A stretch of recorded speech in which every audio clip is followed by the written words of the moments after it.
Hello, আজকে মহালয়ার দিনে আপনাদের আমার চ্যানেল নূপুরের হেসেলে স্বাগত জানাচ্ছি। আজকে আপনাদের একটা নতুন ধরনের রান্না করে দেখাবো। সেটা হচ্ছে পলতা পাতা ভাজা। যেমনভাবে নিম পাতা ভাজা করে সেইভাবেই পলতা পাতাকে ছোট ছোট করে কুঁচো করে নিয়ে ভাজা করব। প্রথমে এর জন্য গ্যাসটাকে আমি জ্বেলে দিচ্ছি। প্যানটা বসালাম, প্যানের মধ্যে তেল গরম করতে দিচ্ছি। পাতা ভাজাটা একটু লাল করে ভাজা হবে, তাই কড়াতে একটু পুড়ে পুড়ে যেতে পারে, তাই জন্য আমি প্যানটা ব্যবহার করলাম। ননস্টিকের মধ্যে করলে অতটা পুড়ে যাবে না। পলতা পাতা বাজারে কিনতে পাওয়া যায়, আপনারা এটা বাজার থেকে কিনে এনে প্রথমে ডালের মধ্যে থেকে পাতাগুলো ছিঁড়ে নেবেন। গোটা গোটা পাতাগুলো ছিঁড়ে নিতে হয়, নিয়ে সেটা পরিষ্কার করে জলে ধুয়ে নিতে হবে এবং পাতাগুলো ছোট ছোট করে এইভাবে কুঁচোতে হবে, একটু হুম করে কুঁচোতে হবে।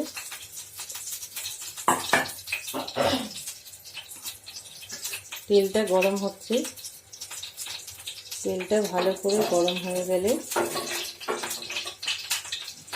এই তেলের মধ্যে আমি একটু আগে থেকেই নুন আর একটু হলুদ দিয়ে দিচ্ছি। যেভাবে নিম পাতা ভাজে ওই একইভাবে একটু নুন আর হলুদ দিয়ে দিলাম। তেলটা ভালোভাবে গরম হয়ে গেছে, তাই এর মধ্যে এবার আমি এই পলতা পাতার কুচোটা দিয়ে দিচ্ছি।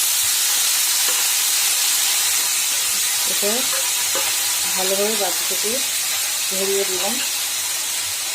জল শুদ্ধ দেবো না, জল শুদ্ধ দিলে এটা ছিটকবে, তেলটা গায়ে ছিটকবে, তাই জলটা থেকে ধরিয়ে নিয়ে পাতাগুলো দিয়ে দিতে হবে। এবার আমি খুন্তি দিয়ে এটা নেড়ে দেবো। খুন্তি দিয়ে তেলের মধ্যে নুন হলুদ এর সঙ্গে এটা পাতাগুলোটা ভালো করে মিশিয়ে দিলাম। এটা লাল লাল করে ভাজা হবে, কিছুক্ষণ ভাজা হতে দিতে হবে। আমার এই পলতা পাতা ভাজা হয়ে গেছে, লাল রং হয়ে গেছে, দেখুন লালচে রং, দেখুন লালচে আকারে পাতাটা ভাজতে হবে। এটা বেশ মরমর করবে খেতে, এটা প্রথম ভাতে খেতে খুব সুন্দর লাগবে। আর এটা গরম গরম ভাজা খেলে আরও টেস্ট লাগবে। যেরকমভাবে আমরা নিম পাতা খাই সেইভাবে এটা খেলে মুখ ছেড়ে যাবে। যদি কারোর খাওয়ার অরুচি থাকে, কোনো অসুখ বিসুখ হয় যার ফলে জ্বর থেকে উঠেছে, হয়তো মুখটা ভালো লাগছে না খেতে, এই নিম পাতার মতো এই পলতা পাতা দিয়ে ভাত মেখে খেলে মুখ ছেড়ে যাবে, খাওয়ার রুচিটা ফিরে আসে। নিম পাতা তো সব সময় পাওয়া যায় না, এই পলতা পাতা 12 মাসই মোটামুটি পাওয়া যায়। এটা আপনারা খেয়ে দেখতে পারেন। আর এটা খেলে আমারও মনে হয়, আশা করছি আপনাদেরও ভালো লাগবে।